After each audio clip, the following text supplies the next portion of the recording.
सभी को नमस्कार। एग्ज़ाम हेल्प के इस डिजिटल प्लेटफॉर्म पर आप सबका स्वागत है। पूर्व में आयोजित दो पेपर जिनका सॉल्यूशन पेपर हमारे आयोजित हो चुके हैं, सॉल्यूशन हो चुका है। तीसरे पेपर को लेकर हम आज का जो हमारा स्ट्रेटेजी वीडियो है, मुख्य रूप से सिलेबस क्या रहेगा, इसका जो शेड्यूल है जिसके अकॉर्डिंग आप टेस्ट दे रहे हैं, उस शेड्यूल को हम थोड़ा सा बताएंगे आपको कि किस प्रकार से इस शेड्यूल को दिया गया। हालांकि पूरा शेड्यूल आपको सबसे सर्वविदित है कि हम शेड्यूल आपका जो है वो सिलेबस के आधार पर, जो शेड्यूल हमने डाला हुआ है टेलीग्राम पर है, एप्लीकेशन में है, एग्जाम हेल्प सूरतगढ़ के नाम से जो टेलीग्राम है उस पर भी दिया हुआ है। Science with toppers Ranveer sir Telegram channel उस पर भी दे रखा है। एप्लीकेशन है एग्जाम हेल्प सूरतगढ़, उसको आप डाउनलोड करें, वहाँ भी दे रखा है। उस शेड्यूल को जो आप देखेंगे तो वहाँ आपको केवल टॉपिक के नाम दे रखे हैं। जैसे हमारा पहला था molecular biology, cell and molecular biology, तो उसमें कौन कौन से टॉपिक है वो आप उस सिलेबस के अंदर जाएंगे। दूसरा था हमारा डेवलपमेंट बायोलॉजी, बायो के अंदर। तो आप जब शेड्यूल को देखेंगे तो उसमें सारी चीज़ें क्लियर हो जाएंगी, सारी चीज़ें आपको पता हो जाएगा कि सिलेबस में डेवलपमेंट बायोलॉजी के अंदर क्या क्या टॉपिक है। इसी तरह हमारा ये जो टॉपिक है वो है, इसके अंतर्गत हमारा है सिस्टम, जितने भी तंत्र हैं मुख्य रूप से, चाहे आपके बीएससी लेवल के हों चाहे आपका 11वीं 12वीं लेवल का, दोनों के अंदर विभिन्न प्रकार के मानव तंत्र हैं। इसका मतलब है कि हमारा ये एनाटॉमी है, किस प्रकार की शरीर संरचना विज्ञान और मानव कार्य की एनाटॉमी एंड फिजियोलॉजी जिसको बोलेंगे, मुख्य रूप से फिजियोलॉजी नाम से बोलते हैं, वो भी एनिमल फिजियोलॉजी और एक होती है आपकी प्लांट फिजियोलॉजी। आज हम एनिमल फिजियोलॉजी के बारे में देखेंगे और एनिमल फिजियोलॉजी से संभावित एग्जाम के अंदर मुख्य रूप से 2 से 3 प्रश्न एग्जाम के अंदर पूछे जाते हैं। पूरी एनिमल फिजियोलॉजी कई बार 3 भी आ जाते हैं, कई बार एक आधी बार ऐसा हुआ है कि 4 प्रश्न भी यहाँ से पूछे गए। इससे ज़्यादा प्रश्न यहाँ से नहीं आते हैं। अब वो प्रश्न कहाँ से आते हैं, किस प्रकार से आपको पूरा तंत्र पढ़ना है, उसके बारे में जो विद्यार्थी नए हैं या जिनको बिल्कुल बेसिक, कुछ मैथ के स्टूडेंट भी हैं, कुछ कुछ विद्यार्थी, हालांकि ऐसा होता है, होता नहीं है कि बायो का जो अभ्यर्थी है उसको बायो सब्जेक्ट हमेशा मजबूत होता है, लेकिन कुछ अभ्यर्थी हैं जो नए हैं या पहली बार कोचिंग कर रहे हैं, पहली बार टेस्ट दे रहे हैं, तो उन सबके लिए बायो को पढ़ पाना थोड़ा सा मुश्किल हो रहा है। जैसा कि हमने देखा है, हमने पहले के वीडियो सॉल्यूशन के अंदर पूरा प्रयास किया था, आपने ऐप में देखा होगा वीडियो सॉल्यूशन की पूरी उसकी पीपीटी हमने उसमें दी है, और जो उससे संबंधित फैक्ट है उसको मैंने नीचे लिख रखा है कि इस प्रकार का प्रश्न आगे एग्जाम में आ सकता है। और आगे वाले सॉल्यूशन के अंदर भी यही देखेंगे, और टेस्ट के अंदर मैं प्रयास करूंगा कि हर टॉपिक से और टॉपिक को थोड़े प्रश्न को डीप से आपसे पूछा जाए। डीप का मतलब है कि आपको पूरा टॉपिक तैयार हो, ऐसा प्रश्न तैयार किए जाएंगे। मैं खुद लिखकर एक एक प्रश्न की व्याख्या और पहले लिखकर सारे प्रश्न आपसे आपको मिलेंगे लिखे हुए, ताकि उसके अंदर आपका पूरे किसी कोई भी प्रकार का जो डाउट है वो सारे डाउट आपके क्लियर होंगे, और एग्जाम में आने वाली परीक्षा के अंदर फिजियोलॉजी से कोई प्रश्न आपका इससे बाहर नहीं जाएगा। अब शुरुआत करते हैं। इसके लिए आपको करना क्या है कि ह्यूमन एनाटॉमी की हम बात करें तो मुख्य रूप से हम प्रश्न देखें, आज तक का चलन देखें, तो प्रश्न आपका एक तो यहां से आया हुआ है, सबसे ज्यादा प्रश्न यहां से पूछे गए हैं। इसके अलावा आपका हार्मोनल नियंत्रण से भी एक बार प्रश्न पूछा हुआ है, और यहां से प्रश्न हर बार आया हुआ है। पाचन तंत्र और मानव ऊतक की बात करें, अंतःस्रावी और हार्मोनल नियंत्रण, ये 4 यूनिट ऐसी है जहां से एग्जामिनर आपके प्रश्न बनाता ही बनाता है। यदि कोई बिरला ही होगा जो यहाँ से प्रश्न ना बनाए, क्योंकि जब तक पुराने पेपर आपने देखे होंगे तो ये वो 4 टॉपिक है जहाँ से सबसे ज़्यादा उसने एक तरह से प्रश्न यहाँ से बनाए हैं। एनिमल फिजियोलॉजी के अंदर ज़्यादातर प्रश्न जो यहाँ से उठे हैं, और मैं भी प्रयास करूंगा कि आपको मानव जो ऊतक है इसको आपको अच्छे तैयार करना है। पूरी यूनिट है एक प्रकार की मानव ऊतक, आप सबको पता है कितने प्रकार के हैं। जैसे हम इसमें बात करें, आपका एपिथेलियम टिश्यू है एक नंबर, आपका एपिथेलियम टिश्यू, उसके प्रकार पूरे, उसके उदाहरण, कौन कौन से अंगों में एपिथेलियम टिश्यू किस प्रकार का पाया जाता है, ये सारी चीजें जब हम पाचन तंत्र पढ़ते हैं तो उसमें अग्नाशय है, जैसे उसमें किस प्रकार का एपिथेलियम पाया जाएगा। हर एक टॉपिक के अंदर उत्सर्जन तंत्र का कुछ अंग है जहां आपको पता चलेगा कि जैसे हेनले का लूप है वहां किस प्रकार का एपिथेलियम टिश्यू पाया जाएगा। इसी तरह हम बात करें मानव परिसंचरण तंत्र, वहां हम देखेंगे कि रक्त नलिका के अंदर किस प्रकार का एपिथेलियम टिश्यू पाया जाता है। तो उदाहरण ज्यादातर आपको पूछे जाते हैं, और मुख्य रूप से उदाहरण, चाहे आपका उत्सर्जन तंत्र हो, चाहे आपका श्वसन तंत्र हो, चाहे आपका पाचन तंत्र हो, उन सब के अंदर एपिथेलियम टिश्यू किस प्रकार का होता है। जैसे सरल सल्की है, सरल घनाकार है, सरल स्तंभाकार है, स्तरित सल्की, स्तरित घनाकार, स्तरित स्तंभाकार है, कूट स्तरित है, इस प्रकार के इसके प्रकार हैं। उनको आपको अच्छे से पढ़ना, उनके एग्जाम्पल ध्यान में अच्छे से रखने हैं। बता दूं, इसमें से लगभग आपको 15 प्रश्न मिलने वाले हैं। उत्तक उत्तक से केवल आपको कितने प्रश्न मिलेंगे? 15 प्रश्न मिलेंगे, और वो भी शानदार तरीके के प्रश्न एग्जाम में आने वाले प्रश्न आपको मिलेंगे। उनको आपको अच्छे से, इस टॉपिक को आपको तैयार करना है। पढ़ना कहाँ से है? इसके लिए आप 12वीं या 11वीं की बुक के अंदर है, आपको उत्तक नाम का टॉपिक दे रखा है राजस्थान बोर्ड के अंदर 11th क्लास के अंदर, तो आपको वो अच्छे से तैयार करना है। उससे बाहर आपसे प्रश्न ये नहीं पूछे जाएंगे। पूरी यूनिट को आपको तैयार, उत्तक वाली जो पूरी यूनिट है उसको आपको तैयार करना है। इसके बाद हम बात करें तंत्र के अंदर, अंतःस्रावी जो तंत्र है ये आपका बहुत बड़ा और बहुत एग्जाम फोकस यूनिट है, जहां से एग्जामिनर हर बार प्रश्न बनाता है अंतःस्रावी जो ग्रंथियां हैं उनमें किस प्रकार के हार्मोन स्रावित होते हैं, किस श्रेणी के वो हार्मोन होते हैं, कौन कौन सी अंतःस्रावी ग्रंथियां हैं, उनकी उत्पत्ति किस प्रकार से हुई है, उनके प्रकार क्या है, उनसे कौन से हार्मोन स्रावित होते हैं, इस प्रकार के प्रश्न यहाँ से एग्जामिनर बनाता है और संभावित एक प्रश्न यहाँ से हर बार एग्जाम के अंदर पूछा गया है। तो प्रयास करूंगा यहाँ से भी आपको अच्छे प्रकार के प्रश्न मिलेंगे।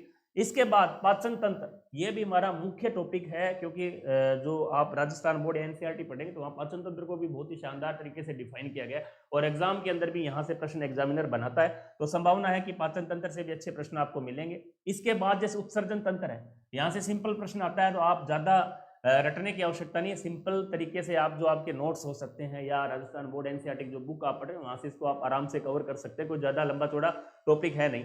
अब श्वसन तंत्र की यदि हम बात करें तो श्वसन को यहां दे रखा है तंत्र, देखो 11th 12th में तो उन्होंने केवल नाम दे रखे हैं, रक्त परिसंचरण तंत्र।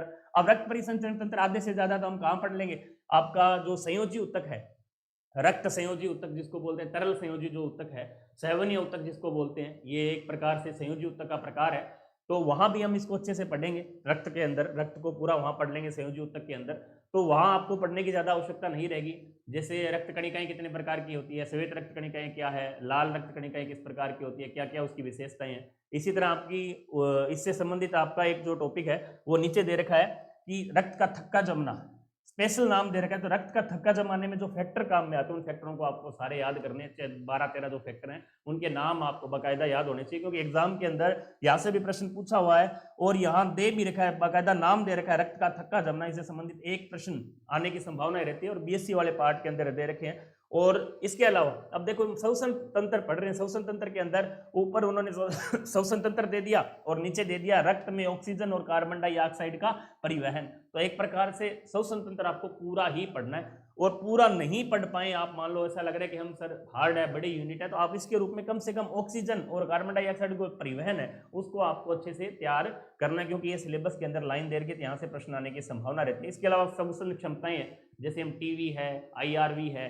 इस प्रकार के जो मान दे रखे हैं उनको आपको अच्छे से याद करना है। पूरी सारणी है तो वो सारणी से आपको प्रश्न ज्यादातर पूछे जाते हैं। इसी प्रकार से पेशीय उत्तक है, जैसे वहां मांसपेशियों का संकुंचन दे रखा है, तो पेशीय उत्तक को भी आपको अच्छे से तैयार करना है। तो कहने का मतलब है कि यहां से आने वाले जो 45 प्रश्न है उस पर मुख्य रूप से फोकस रहेगा मानव उत्तक का, पाचन तंत्र का, आपका अंतःस्रावी तंत्र का, पेशियों का संकुंचन और रक्त का थक्का जमना।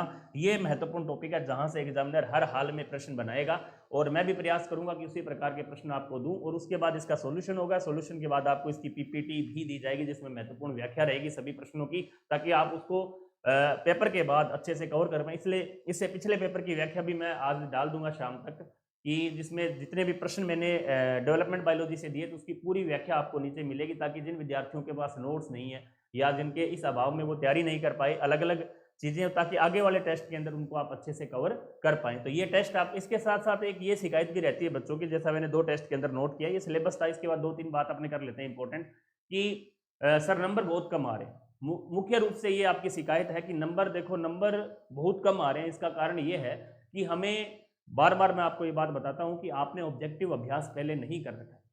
अब नंबर कम आ रहे हैं, जरूर आएंगे, एक बार कम भी आएंगे, क्योंकि जब तक हमारा सिलेबस, आधे लोग ऐसे हैं जिनका सिलेबस चल रहा है, साथ साथ टेस्ट दे रहे हैं, तो आप यदि इस चीज को निरंतर 4-5 महीने यदि अच्छे से करेंगे तो एक दिन ऐसा आएगा कि ये सारी चीजें हमारे याद हो जाएंगी।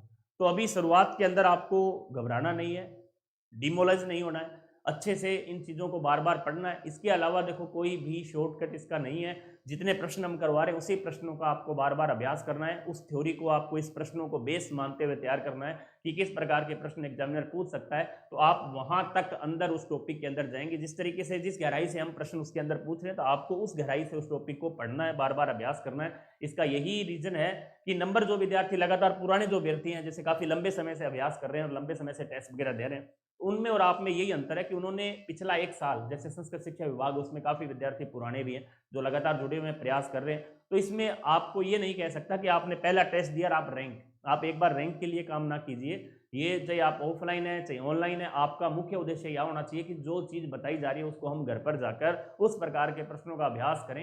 रैंक एक बार आ सकती है, 2 बार आ सकती है, रैंक लाना कोई बड़ी बात नहीं है। रैंक की तुलना में आप उस टॉपिक को अच्छे तरीके से जितना पढ़ोगे उतना ही ज्यादा उसको गेन आप कर पाओगे, अच्छे ज्यादा याद रहेगा आपको। तो आप प्रयास करूंगा आगे वाले शेड्यूल के अंदर फिर आपसे इस प्रकार से मुलाकात हर टेस्ट के अंदर रहेगी। जो भी आपकी कमियां हैं आप शेयर कर सकते हैं। जैसे ऑफलाइन विद्यार्थी आते हैं, आपको कोई आप बात पूछनी हो तो आप वहाँ पूछ सकते हैं, और ऑनलाइन जो अभ्यर्थी हैं उनको हम वीडियो सोल्यूशन के माध्यम से जुड़े ही रहे हैं। बाकी हर सत्र के अंदर आगे प्रयास भी करेंगे, लाइव सेशन रखा जाए, जो आपकी कमी है उनको हम दूर करने का प्रयास करेंगे।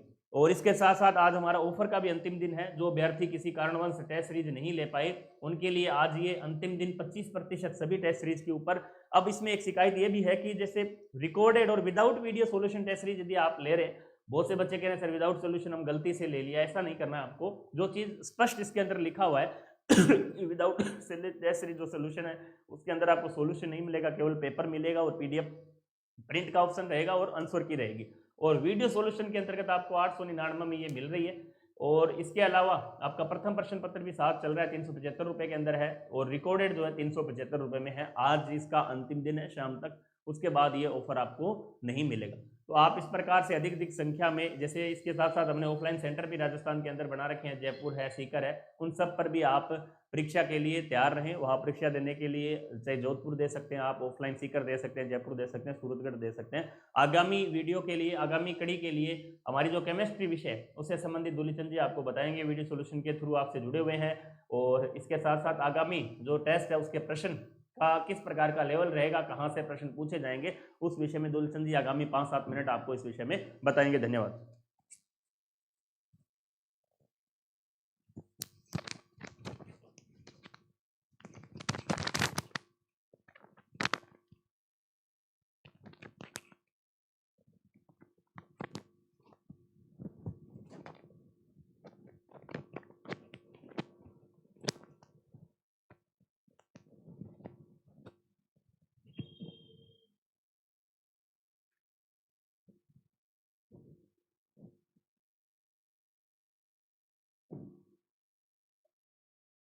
नमस्कार सभी को।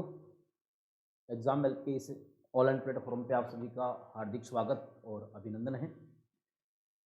साइंस सेकंड ग्रेड 1.0 जो टेस्ट सीरीज चल रही है, उस टेस्ट सीरीज का जो टेस्ट नंबर 3 है, उस 3 नंबर टेस्ट में जो केमिस्ट्री पोर्शन है उसमें हमारे क्या क्या टॉपिक रहने वाले हैं और हमें क्या क्या कहाँ तक किस लेवल का पढ़ना है, उसके बारे में चर्चा करने के लिए आज ये जो टेलीकास्ट किया जा रहा है। तो अपन बात करें केमिस्ट्री में, तो हमारा टॉपिक जो है टेस्ट का वो है classification of elements and periodicity properties, और उसके साथ में एक हमारा जो है ग्रेजुएशन पार्ट से है वो है जीरो ग्रुप। ये दो टॉपिक हमारे हैं, ठीक है। तो इसमें अगर बात करें तो इसमें हमें classification of element and periodicity properties में क्या क्या पढ़ना है, हमें स्टार्टिंग करनी है मैंडलिफ से, ठीक है।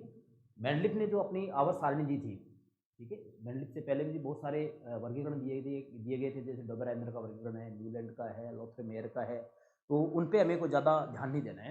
हमें मेनली बात स्टार्ट करनी है मैंडलिफ से, है ना, क्योंकि सबसे पहले मैंडलिफ ने ही तत्वों की आवर्त सारणी जो है व्यवस्थित तरीके से बनाई थी, इसलिए मैंडलिफ को आधुनिक आवर्त सारणी का जनक कहा जाता है। और इन्होंने जो अपनी आवर्त सारणी बनाई थी वो परमाणु द्रव्यमान के आधार पर बनाई थी। तो आपको यहाँ से स्टार्ट करना है कि तो इसका आवर्त नियम क्या है। तो मैंडलिफ ने क्या कहा था कि तत्वों के रासायनिक और भौतिक गुणधर्म उनके परमाणु द्रव्यमान के आवर्ती फलन होते हैं, पीरियोडिक फंक्शन होते हैं, उनका क्लासिफिकेशन देखना है और उसकी जो है सीमाएं देखनी है, ठीक है। इसके साथ साथ में मैंडलिफ ने अपनी आवर्त सारणी में कुछ फोरकास्ट की थी, भविष्यवाणी की थी, एक का बोरॉन, एक का एल्यूमिनियम, एक का सिलिकॉन। तो ये तो तब कौन कौन से थे, इसकी जगह किसका नाम दिया गया था, वो भी ध्यान रखना है। फिर है मॉडर्न पीरियोडिक टेबल, है ना, उसमें जो है हेनरी मोजले वाली टेबल पढ़नी है अपने को, और उसमें हमें एक तो इलेक्ट्रॉनिक विन्यास लिखना आना चाहिए, और नामकरण आईयूपीसी नामकरण दे रखा है ना, जैसे 102 का नामकरण क्या होगा, 101 का नामकरण क्या होगा, अनिल, ट्राइयम, अनिल, डाइयम, ऐसे करके होता जो है ना, वो आपको ध्यान रखना है। फिर उसके बाद में है पीरियोडिसिटी इन प्रॉपर्टीज, गुणों में आवर्तता ना, इसमें आपको परमाणु और आयनिक त्रिज्या पे ध्यान देना है, ठीक है भी। वर्ग के अनुदिश परमाणु त्रिज्या कैसे परिवर्तित होती है, आवर्त के अनुदिश कैसे होती है, ग्रुप में कैसे चेंज होती है, पीरियड में कैसे चेंज होती है, आयन एंथैल्पी, आयोनाइजेशन एंथैल्पी, यहाँ से एक पर्सन पक्का आता है, ठीक है। और इलेक्ट्रॉन लब्धि एंथैल्पी, इलेक्ट्रॉन गेन एंथैल्पी, हाँ, या इसको इलेक्ट्रॉन एफिनिटी भी कह देते हैं, अपने इलेक्ट्रॉन बंधुता भी कह देते हैं, यहाँ से क्वेश्चन आने के चांसेस पक्के हैं, ठीक है। और विद्युत ऋणात्मकता और संयोजकता, विद्युत ऋणात्मकता में आपको जो मेनली है वो पोलिंग जो स्केल है, अपना जो पोलिंग स्केल है, पोलिंग पैमाना जो है, ये अपने मेनली आपको याद करना है, ठीक है। वैसे आपको थोड़ा बहुत संबंध पोलिंग में मूल्यांकन में भी होना चाहिए, लेकिन मेनली आपको कौन सा याद करना है, पॉलिंग स्केल याद करना है, ठीक है। आपको एक तो ये आयनाइजेशन एंथैल्पी और इलेक्ट्रॉन गेन एंथैल्पी, है ना, और इसी के साथ साथ में एक टॉपिक आप लोगे वो इलेक्ट्रॉन एफिनिटी, इलेक्ट्रॉन बंधुता, वो भी आपको तैयार में करना है। इसी को ही इलेक्ट्रॉन बंधुता कहते हैं, इलेक्ट्रॉन लब्ध एंथैल्पी को।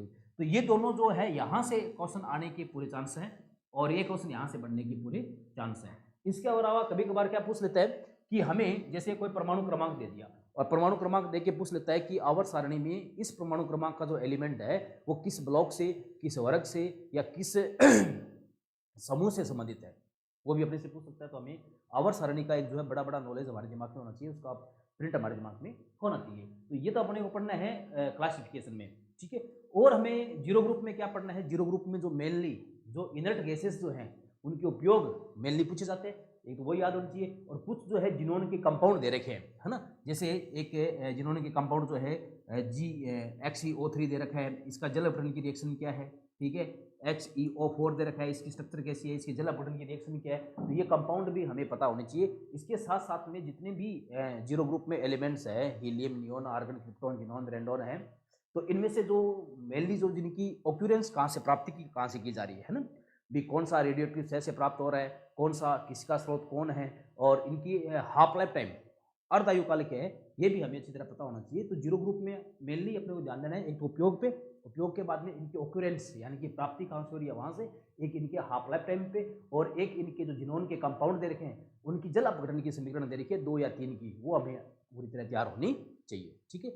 और वर्गीकरण में एक बार और देखें तो मेनली जो आयनिक त्रिज्या में ना, तो यहाँ पे जो आइसो इलेक्ट्रॉनिक होते हैं, सम इलेक्ट्रॉनिक जो स्पीसीज होती है उनकी आयनिक त्रिज्या क्रम पूछ लेता है या कभी कभार सीधा ही पूछ लेता है, ठीक है। और इलेक्ट्रॉनिक विन्यास में आपसे क्या पूछ सकता है, इलेक्ट्रॉनिक विन्यास के आधार पर तो ये पूछेगा भी किसका संबंध किस वलग से, किस ब्लॉक से या किस समूह से है ना।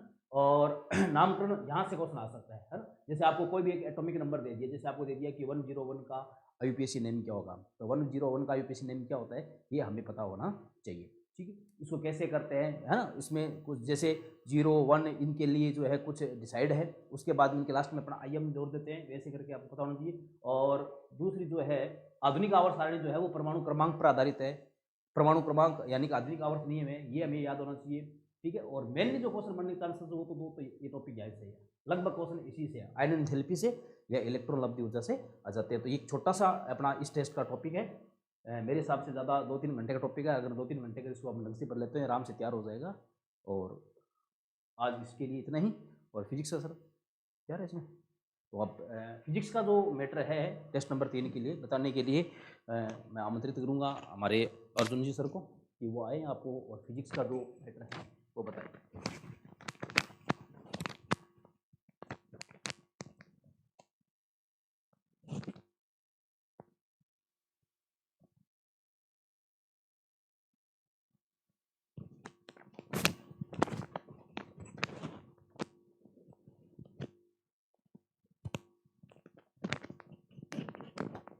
धन्यवाद सर।